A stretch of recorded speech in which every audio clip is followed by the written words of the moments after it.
This podcast is proud to be part of the TalkSport Fan Network. TalkSport. Powered by fans.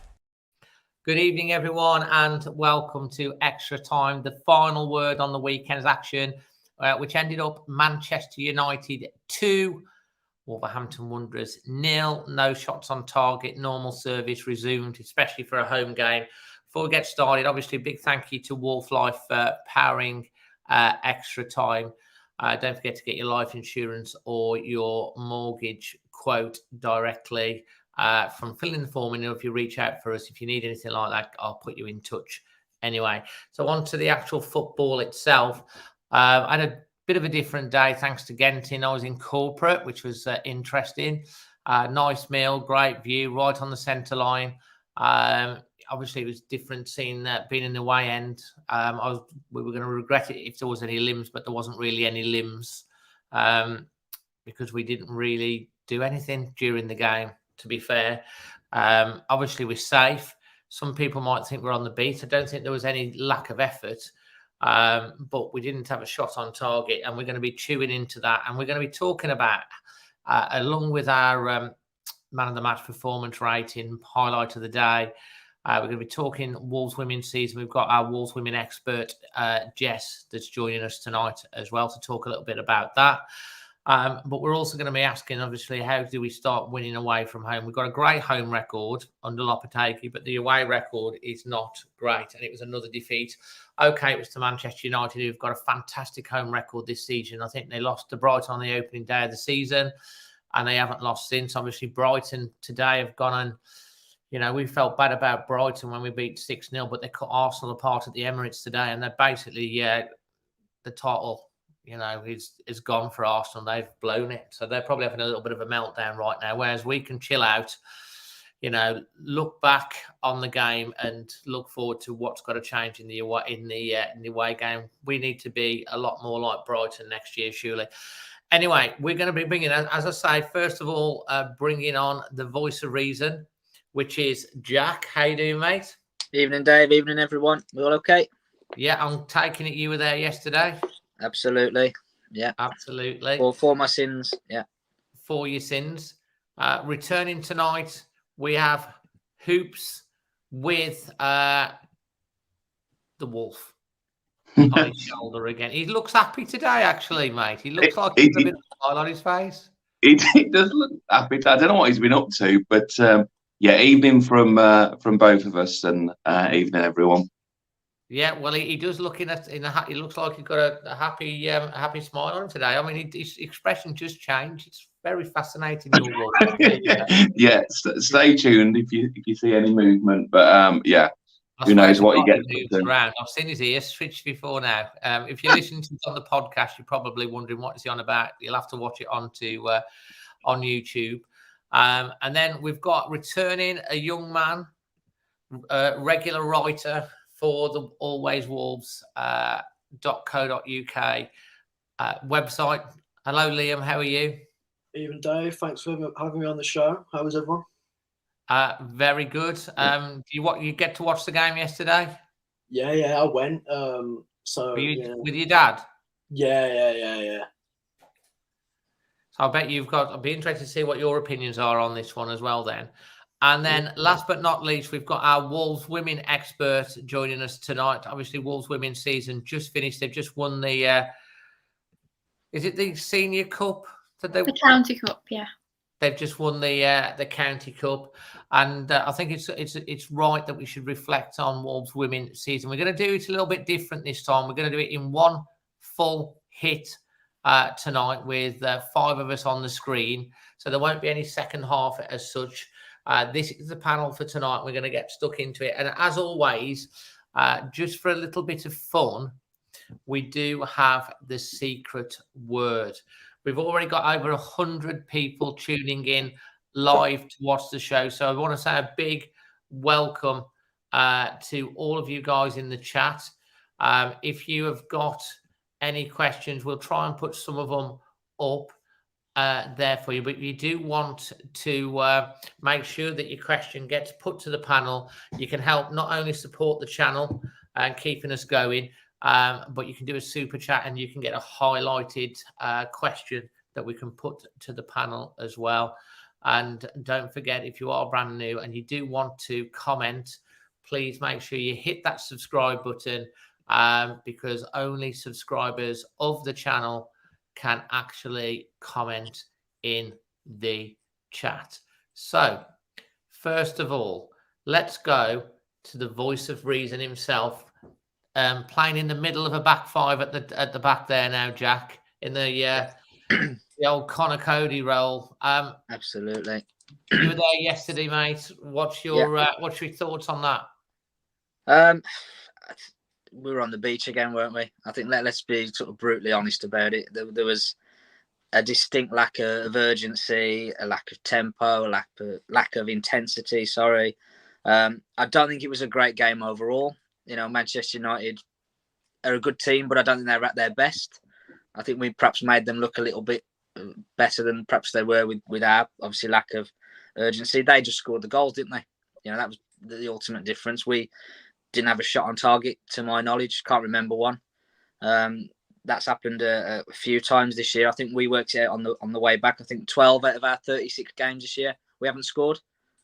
You know, if you're going into a Premier League season, and you're not going to score in a third of your games, you're going to struggle. You're really going to struggle. And I think I think that's what. Yeah, we didn't have all this, but we kind of went through it, and we think it's about 12 in 36. So it's a third, isn't it? If you like your fractions. So it's So it's not a great stat. And I have written down some. You'll like this. I've got our attackers and their goal record this season. So if I quickly go through this. Podence 6 in 31. That's okay. Adama 2 in 32. Wang Chan 2 in 25. Kuna 2 in 16. Guedes 1 in 13. Costa 1 in 16. Nunes 1 in 29. Neto 9 in 18. Jimenez 9 in 14. There's a lot of money being spent on those players, and we're not getting a lot of return, are we? No. I think you saw that again yesterday. We were just so anemic in attack. As soon as we go a goal down away from home, you kind of might as well go home. Well, yeah, I mean, Wolves fans travelled in force. Support was great yesterday. It was really good. And it was a beautiful day. It was such a sunny day. It was so warm at times. Liam, you were in the crowd as well there. You know, you went down to Old Trafford. What was the atmosphere like within the Wolves fans pre-game and during game and post-match? No, yeah, it was very good. It's the first away game I've been to since before the pandemic, so I haven't really had the away day feeling for ages. So, no, yeah, the away end was really good. But when I found out we were wearing the white kit, I kind of just wanted to go home at that point. I knew we'd lose from there. I was exactly the same. Well, it's not white, is it? It's that sort of pearly grey colour. Yeah. I was like, oh, can't we just wear gold and black? Why are we wearing that white? I was exactly the same, Liam. I was like, please, can you? I said in my post-match, can we get rid of it? Can we burn it or something? Because I'd rather us play in the blooming teal kit. I like that. You know, we won in that away from home, wasn't it? Southampton. Yeah, Southampton. Yeah, so yeah. And Hoops, your thoughts? Were you there yesterday, Hoops? I wasn't there, mate. Managed to follow it from home, and it was. I think as Jack said, what struck me, it was very passive, wasn't it? Really, I think if you look at the Brighton game, that was a side that really sort of took us apart. But United really didn't get into a second gear because they didn't need to. Really, I think they were pretty sort of timid. United were really. So yes, it wasn't a great game. That first half in particular was poor. But I think that the stats, which has been illustrated there, is really where hopefully in the summer we'll address what needs to be addressed, which is ultimately scoring goals. And we'll perhaps touch on later in the show about how we do that away from home. But yeah, in a summary of the game, we weren't humiliated, but we really didn't offer much. We didn't lay a glove as far as a boxing term, did we? So disappointing, really, to not offered a bit more, because I would say United were there for the taking, but I'd probably be hesitant to say that. I'd say, well, only perhaps if we offered a bit more. We didn't give them a reason to go up a gear, because they did what needed to be done from their side, and we weren't really much of a threat, were we, if we're honest?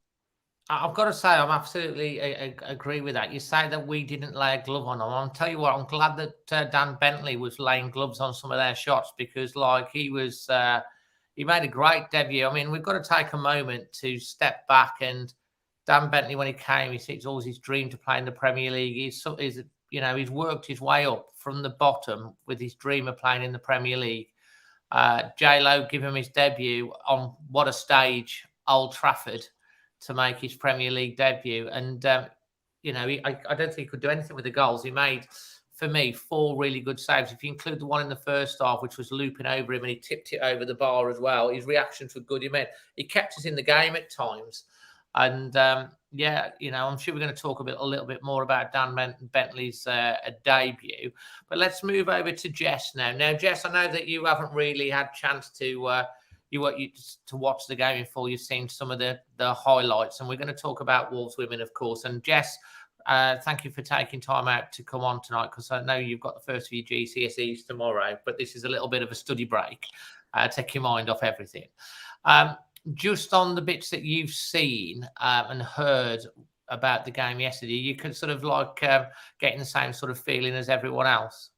Yeah, it never seemed like we really got into gear. I think we were a bit too laid back, didn't really ever show much sign, to be honest. And I think it's been the same old story for so many times this season, going away from home, where we've just never really seemed to properly put the foot on the gas and give it a really good go, which I think is something we really need to focus on next season, because, you can't go away from home and pick up virtually no points at all. Well, absolutely. And so we've had a little bit of joy on the road this year. I mean, we've had some dramatic wins. I mean, maybe we had our fill with the euphoria of those dramatic wins, and they thought, well, that's your lot. I mean, you look at Everton away, that dramatic last gasp victory. There was a lot of limbs going that day, and to be honest, those that point that we've taken off Everton there, it could really come back to bite them. And of course, Wolves have got Everton next. We're going to be looking at that as well. And then another 3 points. That's 2 points that we grasped out of nowhere, really. And then another 3 points that we got was the away victory at Southampton, who are now relegated back to the Championship. You're down to 10 men, losing 1-0. Was it the same referee yesterday that sent off Lamina? No, it was a different one, I think. The one against Lamina was the Australian fellow. Is it Gillett? The producer thought it was the same person. Yeah. But obviously, Wolves came back to win 3 points there. That's 5 points. Those 5 points, although we should hopefully have got more points on the road, they are vital 5 points in the scheme of things. When did we beat Southampton? I want to say February. Middle February. Yeah. So 11th of February. So now we're on like the middle of May, and it's 3 months later, and we've still not got another away victory. Jack, I'm going to come on to you on this before we dive into your points on the actual game. What do Wolves need to do? And we've got a fantastic home record. Lopetegui at home, 7 out of 9 or something like that. 4 wins in a row, no goals conceded. Everton Up Next that we've got coming up. But the away form's been so bad. Why are we so good under Lopetegui at home? And why is it that away from home we just don't see? I mean, we've got spanked 6-0 by Brighton. Okay, we played Man United, we played Brighton, great. They're right at the top of the table. We've got Arsenal next. Brighton beat them 3-0 today. But it's not just about those sides, is it? It's a theme. Why is it that we can't seem to get a result away from home? When I remember in the Nuno days, we had so many great away days. And how is that going to be fixed going into next season? I was having to think about this just before we came on, and I've written 3 words down that I think we need to really sort of nail in terms of winning away from home: resilience, character, bravery. I think resilience, because when you're playing away from home, the home team are always going to have a spell in the game. It doesn't matter who you're playing, whether you're playing the top of the league, the bottom of the league, whoever, they're going to have a spell in the game where they dominate the ball, they put you under pressure, they get balls into the box, they have shots from distance, whatever it is. You've got to be able to withstand that, and you've got to be either, if you do concede in that, you've got to not let it affect you, and you've got to go again. Or if you can repel it and keep yourself level in the game or whatever it is, then you got to obviously kick on and try and build on that. Character, I mentioned this a couple of weeks ago. You think of Old Trafford yesterday, you got 73,000 fans in the stadium. 70,000 of them want you to lose. Now that's a lot of sort of pressure for you to be under, knowing that every mistake you make is going to be cheered by the majority, and they're going to be baying for your blood. And you know, if you make a bad tackle, they're going to be screaming for you to get sent off and this kind of thing. I think we've got a group of players that you cannot question their talent and their ability, but there's a bit of character missing, I think, and that's something that we definitely need to kind of improve on if we can. And I think that's going to come from recruitment rather than developing that internally within the squad. I think that we've got to bring some leaders and some characters in. And then bravery. I think this is bravery on the ball. You know, we had 52. I didn't see yesterday, as I was frustrated, and I don't know whether this is the same for you guys. I was frustrated that we wasn't brave enough with the ball. We didn't try to make things happen. I thought Neto, he had a great game against Villa, and he got took off at half time. He did nothing. He didn't seem to have the bravery to take his man on at the weekend, and I thought that happened a lot. I thought United could have got at him if we'd have wanted to. Yeah, no, and I think 52% possession away at Old Trafford. You go, we'll take that. But we did absolutely nothing with it because it was all in our own half. It was backwards and sideways, safe passes all the time. We're very risk averse away from home, aren't we? We don't take risks. We're not brave, like we said. And if you think of that, not taking risks just puts us on the back foot, and then eventually we get picked off. Yeah, and if you think of those two wins that you've just mentioned away from home, the Everton game, the bravery of Aït-Nouri to make that run in the 94th minute. I know he'd just come on, so he was a bit fresher. But he's no guarantee he's going to get the ball. And if they break, he's 70 yards out of position. That takes bravery to go, I'm going to commit myself. I'm going to back my mate to beat his man and get a crossing. And I'm going to back myself to get on the end of it. And then the Southampton one, the Joe Gomez, when the ball breaks to him, he's got the bravery to take the shot on. Okay, my first shot's been blocked. I'm not bothered about that. It's come back to me. I'm going to have another go. I'm going to put it in the top corner or in the bottom corner where I can't quite remember where it went. But those are the three words for me. I think we've got to kind of nail over the summer: resilience, character, and bravery. Get those right, and I think we'll start winning more games away from home. Liam, picking up on that point that Jack's made about the away form. Obviously, do you agree with what he had to say? And have you got anything to add to what he's saying about that? I think he's worded it absolutely perfectly. The way he said Joe Gomez and Aït-Nouri, the bravery that they had away from home to do what they did. Coincidentally, none of them two were playing yesterday. I don't know what Joe Gomez has done not to even just get any more minutes, because he had that run of games when Neves got suspended, and then Neves came straight back into it. I mean, he got benched at that Leicester game, but he came on at half time, and since then he's played every single game since then. I don't know what Joe Gomez has done to warrant Neves coming back into it. I know Neves is a great player and he's been incredible for us the past couple of games as well. But I think Joe Gomez, when he plays next to Lamina, there's none of this faffing about at the back. It doesn't go backwards. We go straight forwards. We're way more direct with them two on the pitch. And I like it when we see them two play together. And when Neves plays, it just seems like we're just so slow in possession. We go backwards, we go sideways. Exactly what happened yesterday. Interesting. Hoops, sorry, on that. I can go with Hoops. No, just to echo Liam there and Jack, really, because I think perhaps there's a concern, I think by many, which Liam's referencing there, is that the midfield is very passive, very sort of negative ultimately. And the issue that you have is if you do go a goal behind, you're going to have to change things. Whereas where we see perhaps being the home side and the onus on us and the intensity, that's where we're getting more results. And I know, Dave, you mentioned sort of the Nuno era, because it's an interesting parallel whereby we were a counter-attacking side.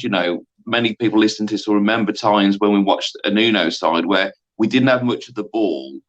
But the only other characteristic I'd add that we perhaps need to improve is discipline. That team was disciplined in terms of, look, we're not really in this game. We haven't offered anything. But it was that belief and that discipline that we might not be getting the run of the green here, but we will take our chances and there will be a point. So I think there's a little bit of a crisis of confidence away from home. Now, it could be just as a psychological issue.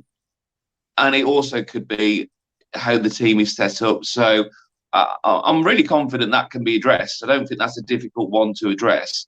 But I think the good points, it's maybe the type of players that we play, but I think it's also a psychological issue whereby we're not on the front foot, we're not intense, we haven't got that crowd behind us, and it feels that when we do go one goal down, we don't look like we're going to get back into the game. So I don't think, certainly with the calibre of coach that we've got, players and some of the recruitment, that's something we can't address. And for this season, it doesn't matter if we won the required games away or at home. The objective post World Cup was stale, and we've done it to games to spare.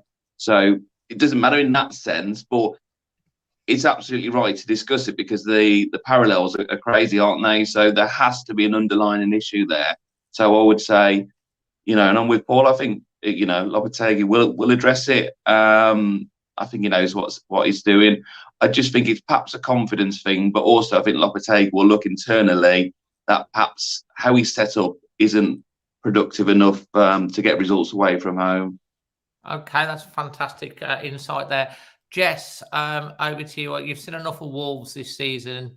You've watched enough football home and obviously the stuff away from home as well, and the lives and the highlights and stuff like that. You've heard what Jack, Liam and Hoops have had to say about the away form. You play football yourself. We talk about Wolves women and their away form. They went away to Bridgehouse. They needed to win. They got the win. They were brave. Okay, I know it's a different level of football, but the principle's still the same. What would you like to add on to that? And do you think J-Lo will get it right for next year with the away form? Yeah, to be honest, I completely agree with what Hoop said. I think with Nuno, that counter-attacking football, we took our chances when we had them. They were few and far between in some of the games in that first season we came up, but we took our chances and we had a bit more desire. And I think I agree with what Liam said with the whole Neves and João Gomes thing as well. I think Neves plays, and don't get me wrong, he's fantastic and I really, really rate him, but it seems to go back so often, straight back to the centre half, and it's kind of like we're almost waiting for the other team to come and make us make a mistake. And I think we need to be a bit more aggressive in terms of taking the ball out wide from midfield. And I think João Gomes, for me, with Lemina would solve that problem. And I'm not saying, we shouldn't play Neville's or whatever, but the last few games he's played, home and away, to be honest, he's played so deep, and you kind of lose his attacking abilities because he's playing so deep. So I think we need to utilise, if you just say we need to utilise Neves, and I hope that does change, because passing it backwards all the time, and it's us then that's going to make the mistake and not the other team ultimately. Yeah, absolutely. And obviously we've only got one more away game this season. It just happens to be against Arsenal, who have been, gunned down by Brighton today.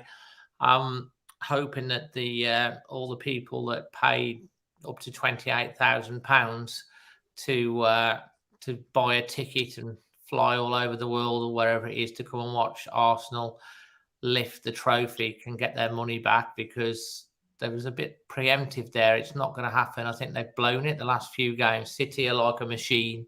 I can't see City losing 3 games now. I know they've got Brighton away who could get something off them. Arsenal really need to win today. So, I just would, the irony of looking back 6 weeks ago when Arsenal fans were, parading the trophy already around the Emirates, and it's not happened.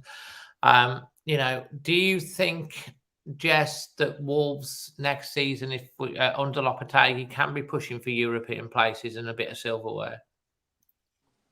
I think silverware might be a bit of a stretch, but I think, with what we've seen in the last few games, especially at home, I think we definitely need to be aiming much more higher than we have done this season. But I think if we recruit well and we keep hold of some of our decent players and we bring in who we need, I think, I can't see why they wouldn't want to be aiming for Europe. I think we've been fantastic. Our home form's changed completely, and I think under Lopetegui we've been so much more aggressive at home. I think we were so flat with Large towards the end. I think Lopetegui's transformed it, to be honest. So yeah, I think if we recruit well and we keep hold of the squad, the base of the squad, I don't see why not. Fantastic. Liam, what about yourself? Same question. I think a lot would have to change in the summer. the dynamic and the way that we play. It's just at home, like everyone here has said, it's brilliant. It's probably the best home football we've seen in a couple of years. But again, it's the away games that it's just lacking, and we're not ruthless enough. We need more bite in the squad, and I think January was a good first step towards hopefully challenging for Europe again. But it needs to take the next step, and we need to move forward. And that's where you've got to make tough decisions, like Diego Costa, whether you're going to give him a new contract, when you're going to sell Neves, if you're going to sell Neves, who you're going to bring in. There's a lot of decisions that they need to make in the summer, and they need to get almost every single one of them right. Yeah, very good points. Hoops, same to you. Yeah, I think, if you look at sort of the form, post Lopetegui, it's ultimately a top half side. And I think, when you look at the January signings, if you look at that as your first indication of, how's the recruitment, they've all, you could argue the point on Sarabia. I get that. But if we take Sarabia out of the equation, who may come good next year, they've all come straight into the side, haven't they? Your Dawson, your Lamina, your Gomez. I think generally, obviously, it's a subjective point, but I would say most people would have been pleased with our recruitment in January. So if we see a similar level of recruitment and success rate in the summer, then absolutely. I think a lot will hinge on Neves, and if he doesn't go, I don't know. I'm just sick of these Barcelona rumours. It's like, is it going to happen? Is it not going to happen? But the heir to the throne is Gomez, and there are other players. So I'm confident that I've seen enough with Lopetegui in terms of uptake in form and points overall, and I'm happy with the calibre of signings that he's made. That if he's backed again, which he's pretty made that clear in his press conference, people would have seen that in the week. He needs to be backed. I think he's a concern that he has, that perhaps we all know that there's been players that have been put to our football club ultimately as springboards for other clubs. And I think, now is the time where, thank you very much, Mr. Mendes, but we've got a serious guy in charge, and we shouldn't just be a vehicle for other clubs. It should be a vehicle for us to be that bigger club. So I think with the right investment, absolutely, I think, top 10, let's look at where Villa are this year. I think that's probably where we should be aiming for. Yeah, absolutely. Jack, on to you. Same question. You've heard what the other guys have had to say. What's your thoughts on that? Yeah, no, I think they've nailed it. I think recruitment's going to be absolutely key. I think, listen, we said right at the start, and we've been consistent. Lopetegui's mission this season was to keep us up, and he's done that. So he's now pulling all the strings in terms of recruitment this summer. He's the conductor, and the board have got to sing to his melody. If he goes and says, I want this player, this player, this player, they've got to go and get him. If he says, I want this player gone, I want this player gone, I want this player gone, they've got to go and do whatever they can to offload those players, give him the tools that he needs. I think ultimately he's a pragmatist as a manager. He's going to have a group of players. He's going to work out how he can get the best out of that group of players. So if he can recruit well and have a team that he can mould into what he wants, then absolutely. I think we've got to be careful we don't sort of start talking about Europe and all these kind of things. Let's walk before we can run. We have been a poor team this year. We can't sort of start celebrating getting to 40 points. That's not, with the money we've spent. So, let's regroup over the summer, get the players away for a few weeks, recruit well, have a good pre-season, and let's see what next year brings. But yeah, recruitment is absolutely massive. Again, I'll just go quickly back to what we were saying about the goal scorers. The answer to our goal scorers isn't in this current squad, is it? They've got to be brought in. The answer to the lack of character and bravery probably isn't in this squad. They've got to be brought in. So recruitment is going to be absolutely massive this summer. It's probably the biggest summer we've had in terms of recruitment in a long, long time. Well, yeah, I mean, and obviously Lopetegui will be turning around to Jeff and the board and saying, well, I've come and you backed me in January. We brought in some players. I've done what I said I'm going to do. I'm keeping us up. 3 games to spare. Well, probably a little bit more than that, really, but definitely with 3 games to spare. And now I need to get this side and push on. Back me again. I know what I want. I'm sure that the recruitment team have already been looking at this. It's just how much money they get coming in, what they add on to it, and what we can bring in.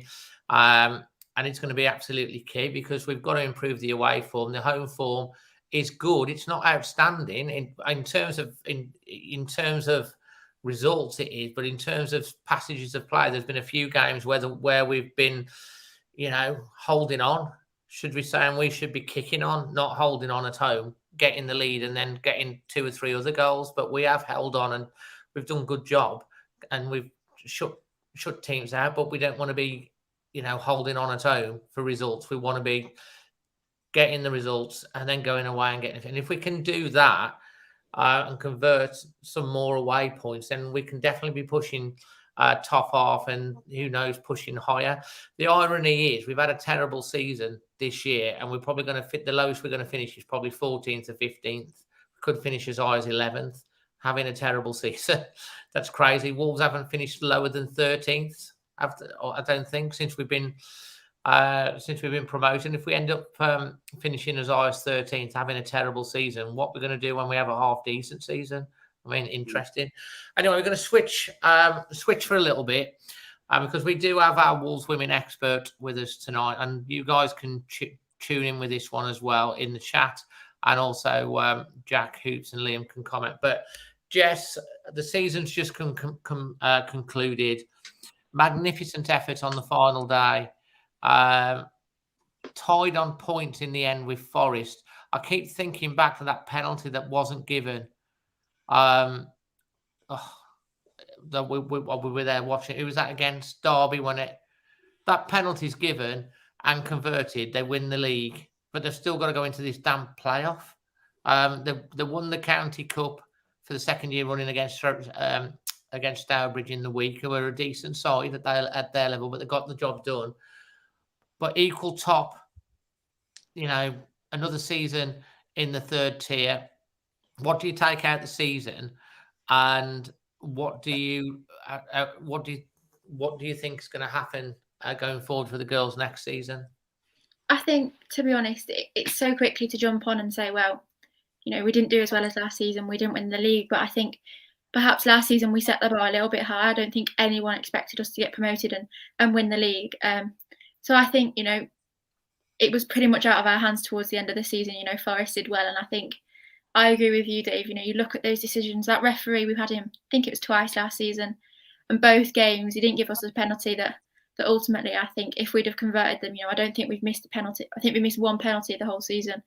If we'd have put one of them away, then we'd be in the playoff and we'd be fighting for a chance to get promoted. So who won the other division?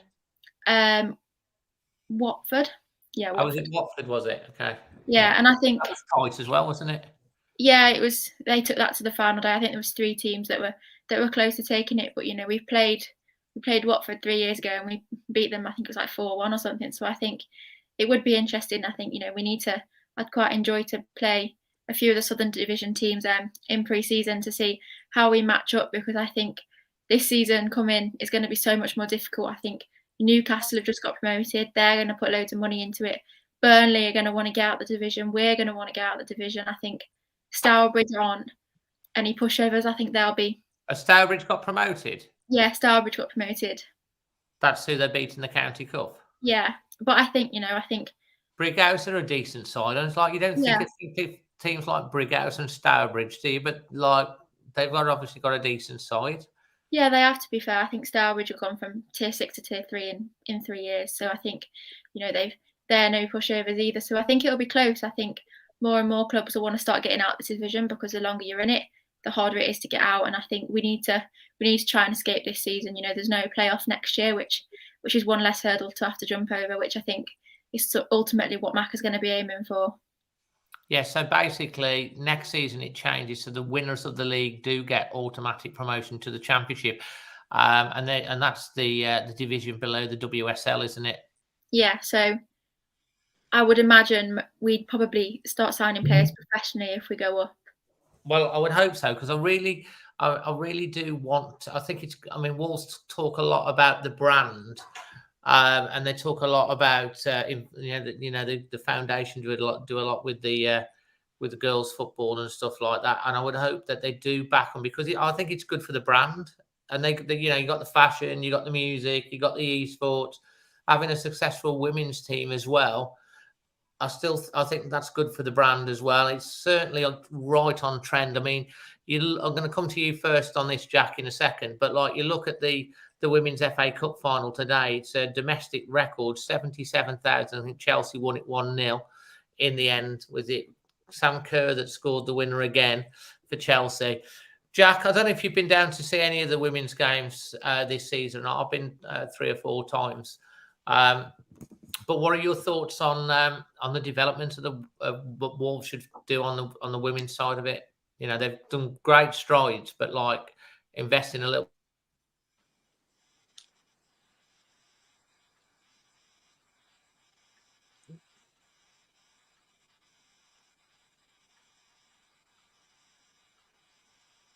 Jack, I can hear you. Yeah. I think Dave might have froze for a moment. Oh, go on. I was going to say, I wonder if it was me then.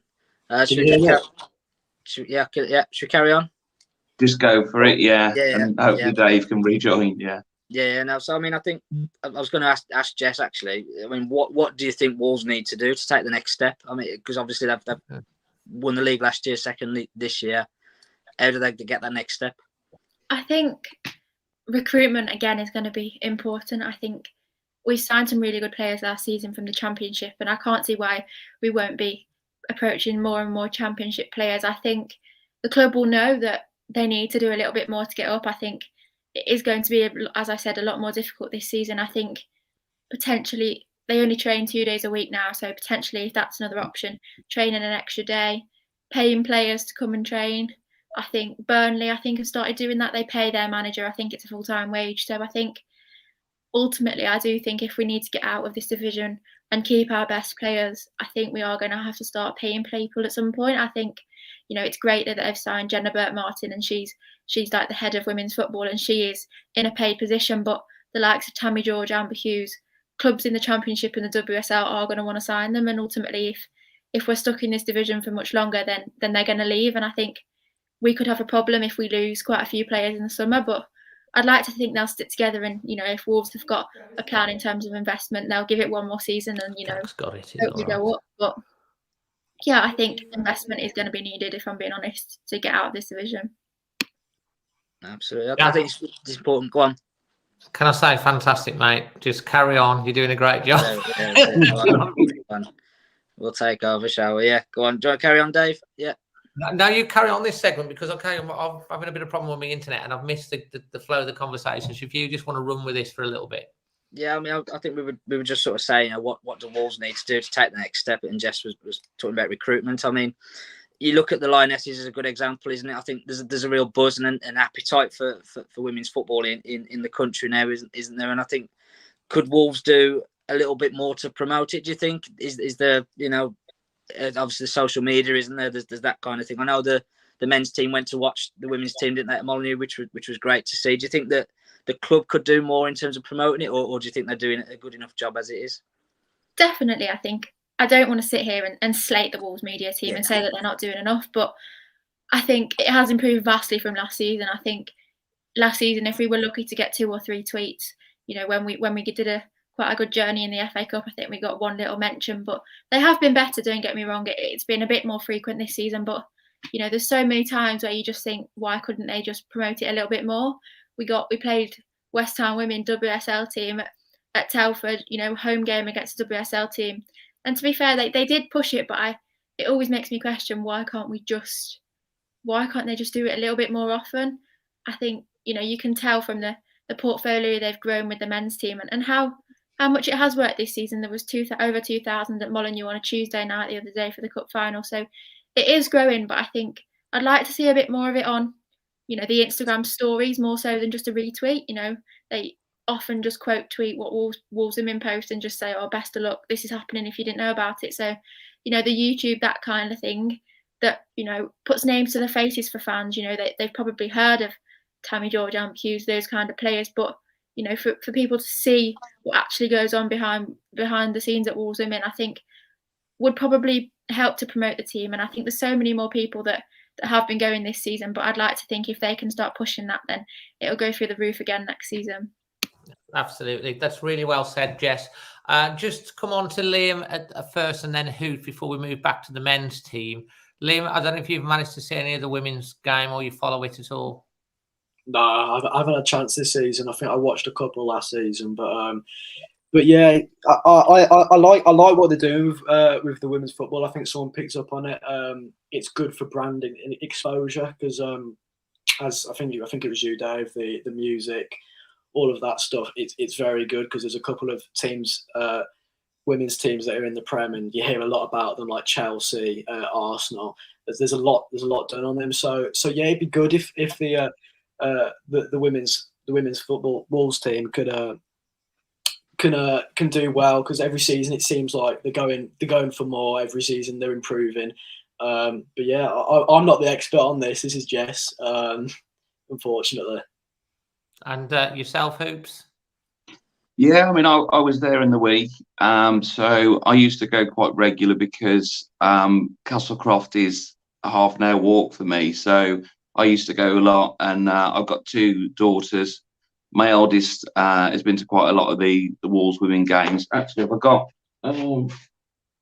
she was mascot at one of the games, so Jess can see that. Is that with Anna Price? Yeah, that's with Anna Price. That was Leeds. That was back at Castlecroft. So she's bang into her football. We went to watch the Lionesses recently as well. So she adores it. And I think to Jess's point, it's about role models. You know, Anna Price is an amazing role model. Jess will know how well connected the players are to the fans, how much time they have with them. So yeah, I'm a big advocate because, you know, I want my daughter. I'm not pushy. If she doesn't like football, that's fine. But she seems to really like football, and so I'll say hello to Flo when she watches this back in the morning, because she'll be pleased that we're talking about the women's game, because ultimately, I think, and I'll say, I think the club could do more and should do more. You know, for my perspective, I think there's an appetite there. I think there's a fan base there, and I think it's a hearts and minds job where they can capitalise. So as I say, I've not seen them as much as I'd like to this year. Hopefully next year, but that's more the practical side of the being in Telford. But I understand why they're there. So when I get the opportunity, then I go down. And as I just mentioned, Tammy George, I mean, a fantastic player. There's some real talented players within that team, and I'm just pleased they've got rid of that ridiculous playoff. Because I think I was with you, Dave, or spoke to you at the Stockport game. Oh God, yeah, back when they lost to Southampton, you know. But I think, as Jess said, because she's more qualified than I am, but it's what I heard in the week. I think it's going to be even more difficult, isn't it, next year, Jess? As you say, Newcastle, you can imagine. I know they play some of their games at St James's, and maybe for their profile and brand, they'll perhaps invest. And teams are only going to get better, aren't they, I guess, really? So I hope we don't miss the boat, really, because I think there's an appetite for it. So, no, full credit to them. And if people get chance, then definitely support them, because you'll see great football. And, you know, they're very well connected with the fans, which I think is really important as well. So, absolutely. And you're right. Let's hope Wolves don't drop the ball like they did with the men's team a couple of years ago and stop the investment and the pushing forward, because we all say, just look at the men's team, when you don't continue to invest and move forward and evolve in this division, you go backwards. And if Wolves don't continue to invest in the women's game, there are teams that will, and you need to get out of they need to get out of that division and get into the Championship, and then they're one division away from the WSL. As I said, it's good for the Wolves brand. Anyway, we're going to change the melody now, and we're going to switch back to the men's team, and we're going to go with Liam first. Liam, any points you'd like to make out the game? I want you to pick out your man of the match, your performance rating, and your highlights of the day. Well, I think the game, it's quite weird, because we went there expecting that Lopetegui would play a couple of the old Nuno boys, as you know, it seems like most of them will leave this summer. But it was nice, as I was there, it was nice to see Jimenez come on, and like the melody of the Si Senor song it was nice, and it's kind of one of the last times we may be able to sing it. So I think we've had it with the Nuno Had a Dream song. I think a lot of people will miss that chance. So it's little things like that, and I think Lopetegui, hopefully against Everton at home, he'll dip into that a little bit more. But yeah, I mean, at one point I would like to make out, I think Diego Costa, if he was 10 years younger, we would have an absolute. Well, of course we have, because he was good for Chelsea. But it's just a shame he's as old as he is. But he's the exact type of pressing profile that we need. I think if we can get a striker in the summer that presses like he does, but just a little bit more mobile, so the likes of Cunha, the likes of Nunes can just play a ball in behind, like Watkins from Villa, somebody we can play a through ball into from behind. And is clinical. I don't think Costa's going to be able to do that. And on the point that if he's going to get a new contract or not, I think, yeah, he's got a good influence in the dressing room. But if we want to move forwards, we've got to look at getting better strikers in. We've got Kalajdzic who will come back from injury, but that's about it. Don't know if Fabio is going to be back next season, and if he is he Premier League ready? He's done well on 2 loan spells, but these leagues, that they aren't as competitive and as rough as the Prem. So it'll be interesting to see what Lopetegui does with Costa. But my personal opinion on that, I think we need to move forward and get a new striker. As for man of the match, it's got to be Bentley. I think it has to be Bentley. I think he made about 8 saves on his Premier League debut, which is just insane. I was speaking to my dad before the game. He's either going to be incredible or he's going to be terrible. So lucky for us, he was the first one. But yeah, it's got to be Bentley. And did you give a performance rating? Performance. Give it a 4. Mate, that I might be being generous there, but I'll give it a 4. And another question, just before we move on to hoops, would you stick with Bentley for Everton and Arsenal, or do you think he's just giving him a taste and he'll switch back to Shaw the next game? I'm not sure. That's a good question, because I think it's the point that I made before. What's João Gomez done not to be dropped? I think what's Bentley done not to be dropped? But yeah, it's a very good question. I think at this point of the season, it could just be a situation of get his experience up in the Premier League. As Sar's played, I'm guessing he's played every single game in the Premier this season. So yeah, I don't think he would mind getting a 3-game rest. But I'd keep him, see how he fares. Or then again, as an argument, let him leave on a high, let him end the season on an incredible performance, just in case he has a howler in the next 2. Yeah, I mean, I know what you're saying about you won't mind missing the next 2 because it's not very long, but then you've got the whole free season, so it's a long time not to play. So it'll be interesting to see what happens with that one and who starts against Everton. For me, I just don't want any foot off the gas. I want us to take Everton apart. Yeah. I'm sure there's any Everton fans watching or what have you, but like, you've been in the Premier League 60 or 4 years, you keep talking about it.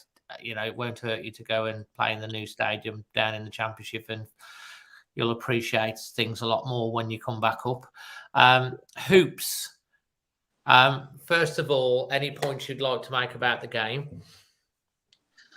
I think the game, as we kind of covered earlier, there's not a lot more I can probably add. To be honest, it was it wasn't particularly exciting, really. Okay. To be honest, your highlight of the day. Highlight of the day. Do you know what I think? To Liam's point, I think, you know, Raul Jimenez. We know. I'm not going to labour the point here. We know why it hasn't worked out for him post injury, and we've seen some of the criticism on social media and some cryptic tweets and so forth, and you know the whole what should he have gone to the World Cup, etc., etc. However, we also know that prior to his injury, he was amazing for us. You know, he was ultimately one of the best strikers many of us have seen of this generation. So I think it was really important and poignant, you know, that when he came on yesterday, the moment of the match was the fans in unison, you know, with a striking melody of Si Senor. And I think that must have hit home with him, hopefully, to say, you know what, you might be moving on, but we still recognise that at one point you've gave us some great memories. So the moment of the match with me, because the match was so eventful, was I think the fans giving Raul a sort of a good send-off as we expect it, and may have opportunity to do that at Everton. And then in terms of the game as a summary, yeah, I think 4.5. It would be generous, and I don't think you can disagree with Bentley as my man of the match also. Absolutely, mate. I mean, you make some really, really good points there as always. Over to you then, Jack. First of all, any other points that you want to make regarding the game? First of all, yeah, I think just I suppose a note of caution, if anything. Really, I think we've got to learn a lesson from last year here. We ended last year in a really bad run of form. I think it was 1 win in 10, something like that, and there was a home game at Norwich against Norwich, wasn't there? Which was absolutely dreadful, and everyone just went into the summer with shoulders drooped a little bit, and we carried that over into the start of the season, didn't we? And there was just no momentum going at all. I think we've, like you've just touched on with the Everton game, I think we've got to still try and be as competitive as we can in these last 2 games. Try and take something into that summer break. If we go into it, heaven forbid, on 3 losses and 4 out of 5 defeats, then a lot of the goodwill and things that we built up by securing safety might just be tainted a little bit by the fact that we haven't finished very strongly, and there's a little bit of doubt creeping in. So I think that would be my final sort of point to make, is just let's with this Everton game and the Arsenal game as well, let's be competitive. I understand what people are saying about we want to say goodbye to Adama and João and Raul and all that. Give them 5-10 minutes at the end if you need to, if the game's secure one way or the other. But let's put a strong team out and let's try and get some more points. That would be my sort of point on that one. And before I get to your next question, I just want to remind anyone that don't miss the grand reopening of the halls, Wolverhampton. They've got an incredible lineup of acts that will be performing live this summer in Wolverhampton, including Lettyfield, Sugar Babes, James Bay, Eamon Amarath. We've got Gary Poundland, Generation Sex featuring Billy Idol, and many more. Tickets are on sale now at axs.com. And also don't forget the Johnny Phillips thing on the 22nd. The Sir Jack and History Boys on the 22nd will be going on that. And there is going to be a little competition coming very soon on that. So look out for a competition on Always Wolves socials to win some tickets to go to that. So make sure you're following us on Instagram, TikTok, Facebook, and Twitter. And of course here, make sure you're subscribed to the YouTube channel for the opportunity to get involved in that. So who are you going to go with your man of the match then, mate? Full house, I think, clean sweep, Dan Bentley. And that was actually going to sort of segue nicely into my highlight of the day. I think his debut was probably the real positive, the highlight of the day, really. It was nice. I mean, I heard his interview with WM after the game, spoke really quite eloquently and was really great to hear, very humble. I think the sort of the main point he made, I'm really proud to make my debut, but ultimately we lost the game, so I can't be sort of too high about it. And I think that's quite a nice attitude. And like I think you touched on earlier, Dave, it's nice to see someone who started out at Southend and sort of built up his career has now had an opportunity to play at the highest level at an iconic world stadium and done himself proud. So yeah, highlight of the day and man of the match, Dan Bentley. Performance rating, I can't go higher than a 3. I thought we were pretty awful, to be honest. Absolutely. And guys, we're going to be coming on into a minute to looking forward to Everton and Everton score prediction. So if you've spotted the mystery secret word, now's your time to put it in the chat. Just going back to your on Dan Bentley, a little bit of a nice little footnote to that. Paul, who comes on the channel, often I interview, especially at the away games. He took his 2 daughters to they're only young, to Old Trafford. The youngest one, it was their first away day, and they wanted to stay and try and get some autographs and stuff like that. Obviously, when we went over there was just so many people because all the Man United fans were there. And Costa came over, signed a few autographs. I didn't catch I lifted the little one up on her shoulder. She had a Wolves, because it was all Man United thing, so you could see the Wolves shirt. Dan Bentley saw it, saw the little girl, came over. She had a little pad, Paul's daughter, and he signed it. And I said to Bentley, I actually spoke to him very, very briefly. I said, well done on your debut. You were fantastic today. And he went, thanks ever so much. I really appreciate that. The fans were great today. Waited a long time for it. And you seem like what you said, a really down-to-earth, humble chap. And then another little story. When we were at Newcastle away, we were in the hotel having breakfast, and they were walking down the promenade by the river in Newcastle. I think he was with Kilman and a couple of others. And he saw us in the window in our Wolves shirts, and he like kind of waved and stuff like that. He was like because we were all going, "Come on," type of thing, and he was chuckling. So he sounds like a really decent bloke. And is he 29? I think he's 29, yeah. Isn't he? And I think we've done well there. Obviously, Bristol City captain was gutted to lose him. He was in the last 6 months of his thing. We've got an absolute steal. And judging by his performance yesterday, which would have been really, really nervous going into that in front of 73,000 at Old Trafford, making your Premier League thing, and the first 5 or 10 minutes. But once he made that first stop or that first catch, he just grew into the game, and he was like, he couldn't do anything about the first goal. He did everything he could to try and force him wide for the second goal. It just hit the inside of the post and went in. And that was the killer. But, up until that point with Wolves, I thought, is it going to be one of them days where we just do nothing and we have one shot and like Bournemouth did and we score off it? But the ball just never dropped. Anyway, to finish off with, have we got anyone that's got the secret word yet? Doesn't look like it so far. WF thinks it's mischief. It's not mischief, but it does begin with an M. On to you, Liam. Looking ahead to Everton to finish the show. What's your thoughts ahead of that? You'll be there, no doubt. Any changes you would make, and what's your score prediction? I don't think it matters. I think you and Jack have said some good points about ending the season on a high and going into next season with a bit of good form. But yeah, Everton have got it all to fight for, and we kind of don't. So yeah, I mean, I don't think it'd be nice to get a send off for Raul, Moutinho, Traore. Whether Lopetegui does that, I'm not sure. I reckon he will, but we'll have to wait and see on that. But yeah, the changes I'd make, I'd swap Neto out for Traore. I think every time Traore on the pitch, I think we're just so much more direct, and I think that's what we need.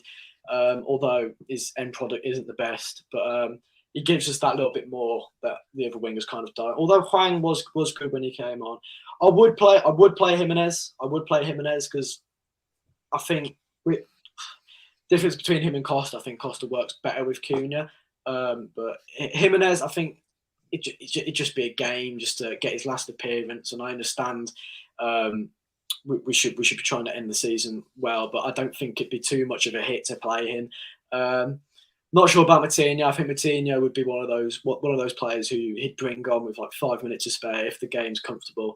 As for the others, I wouldn't say any other changes. Score prediction, it's difficult. It's a difficult one to tell because we're good at home, but Everton have got it all to play for. They're fighting for their lives, so I'd go for a solid 1-1 draw. Solid 1-1 draw. Fantastic. Thank you, Jack. Hoops. Any changes and score prediction for you? Have you conferred with your Wolf mates whilst we've asked the question? Yeah, he's like he's been whispering in your ear, like type of thing. He has. I can't repeat what he's just said there. No. In terms of the game, it's difficult, isn't it? I think the sentimental part of me would like to see those players who were very key to us in the Nuno era get good runs. But at the same time, I get it. I think, ultimately we want to finish the season on a high and pick up pre-season from a good position. As Jack referenced, we didn't do that last year, so it's difficult. So I would still go strong. The one player I was thinking about, perhaps even if it's just a bench appearance, is Nathan Fraser. He's doing really well in the academy. And I think if you can have an opportunity, he's probably going to be more someone that will go on loan next year. I don't see why you don't give him 10 minutes, if not now or against Arsenal. That aside, Costa's played a lot of games. So, yeah, maybe it is one for Jimenez to play and Costa to come on. But I would go strong and maybe someone like Fraser, maybe with some minutes from the bench. But I wouldn't make wholesale changes. I don't think we need to. But, yeah, I'd also like to see Joe Gomez. Ultimately, we want to see players who are going to be here next year, really. And if we can accommodate a few send-offs, then that's great. And the game itself, yeah, I take the point. I think Everton will want it more because there's more at stake for them ultimately. But when perhaps things haven't been at stake for us, we haven't been as good. But then you have to weigh in our home form. So, yeah, I would also go for a draw because that kind of makes a little bit of sense based on Everton wanting it more. And also, how well we have done at home this year. So let's go one as well. So, yeah.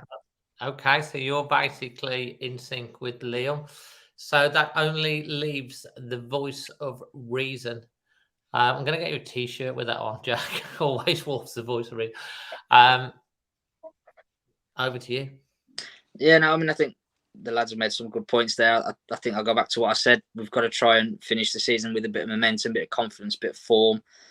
It's a difficult game to kind of to get a read on, isn't it? Because, you watched Everton. I don't know if people watched them earlier. I don't want to give any spoilers before match of the day and things, but a lot of people were bigging them up today. A banana skin for Man City. They've got Real Madrid on their minds, and Sean Dyche's Everton at Goodison Park is going to be a test. That was a cakewalk for Man City in the end, wasn't it? So, I think you don't know what kind of mind frame Everton are going to be in. That they probably need to win one of their last two games, either us at Molineux or Bournemouth at home. As Hoop said, we don't tend to do particularly well when there's nothing riding on it for us, but I think Lopetegui's perhaps got to try and find something for it to be riding on it for us. He's got to kind of almost say, let's see if we can finish the season above Palace or above, Bournemouth, above West Ham, for example. Try and get that bit of motivation for the players and something to tangible to aim at. Score prediction. I'm going to sit on the fence a little bit. I'm going to say 1-0, but I'm not going to say which way. You're not going to say which way? Yeah, There's only one or two ways. Yeah, we're either going to win 1-0 or lose 1-0. Oh, right. Well, that is sure. sitting on the fence. So that's Yes. 1-1. Yeah. So that's kind of like a 1-1 again, isn't it, really? Listen, I'm going to ask you a question in a second. Dino wants to know, who do you want to go down? So we're going to come back to that in a minute. My thoughts on Everton. We've missed the elephant in the room on this one, and that's Ruben Neves. It's probably going to be Ruben Neves' last game at Molineux as captain. He is not going to want to draw or lose that game in his last match at Molineux. He's going to be highly motivated to leave Molineux with a win. And if that puts Everton in trouble, then he's obviously Everton are going to, they're fighting for their lives, they're scrapping and stuff like that. But they did a great job against Brighton. They'll hopefully want to try and emulate that. Coming to Molineux, they'll probably target Wolves as one of them last two of winnable games. Would I like to see Raul get a send off as well? Yes, he's been fantastic for Wolves. I think if Lopetegui can find a way for him to get that. Although somebody said that the fans sang his name yesterday, but he ran off he didn't go over to the fans to clap. He ran down the tunnel at the end and didn't come over to the fans. So I don't know if that's true or not, but that's a bit poor if that's what's happened. I know there's something not right there, but the fact that Lopetegui got him in the squad yesterday and brought him on suggests to me that he will get some time at Molineux next week. I think we're going to beat Everton 2-0. I think we'll go for it. I don't want this letting up malarkey. I think, like Jack, you end the season strong. It gives you momentum going into the following season. We ended the season weak last season. We want to end up keeping our home record intact as a fortress, and that winning run going as long as we can. And then we take it into next season. And then we've got Arsenal. Arsenal at the end of the last day of the season. Anything could happen there because they'll want to, they'll be deflated, I would imagine. So I think they'd be for the taking as well. So finish as high as possible. That one last question, quick answer for you guys. Who do you want to see go down with Southampton, Liam, in 2 words? Which teams? If it's who I want to go down, I'd say Villa. Yes. But if I'm being realistic, well, they ain't going down. Yeah. 4. Forest. I hate Forest. I don't like them. And Leeds, because we always lose there. So Forest and Leeds. Forest and Leeds. Hoops? Same. Forest and Leeds. Forest and Leeds. And Jack? Yeah, I'll go the same. Forest and Leeds. Forest and Leeds. Fantastic. Guys, the secret word was melody. If you got it, well done. Thank you to Jess, Jack, Hoops, and Liam for coming on tonight. Been a great show. I hope you've enjoyed it. As I say, if you're brand new, please consider subscribing. Make sure that you're following us on the Always Wolves podcast as well, and feel free to follow us on any socials. And, we will be back with all the content next week, news, previews. We'll be at the game for the Everton match, and we'll be back with extra time next Sunday night. So from all of us to you and yours, God bless you. And, last game of the season at Molineux next week. Crazy. We're staying up. Let's have a celebration. Let's go and do Everton. Let's go and do Everton. And let's see where Arsenal takes us. Until then, always Wolves, guys. Always Cheers. Wolves.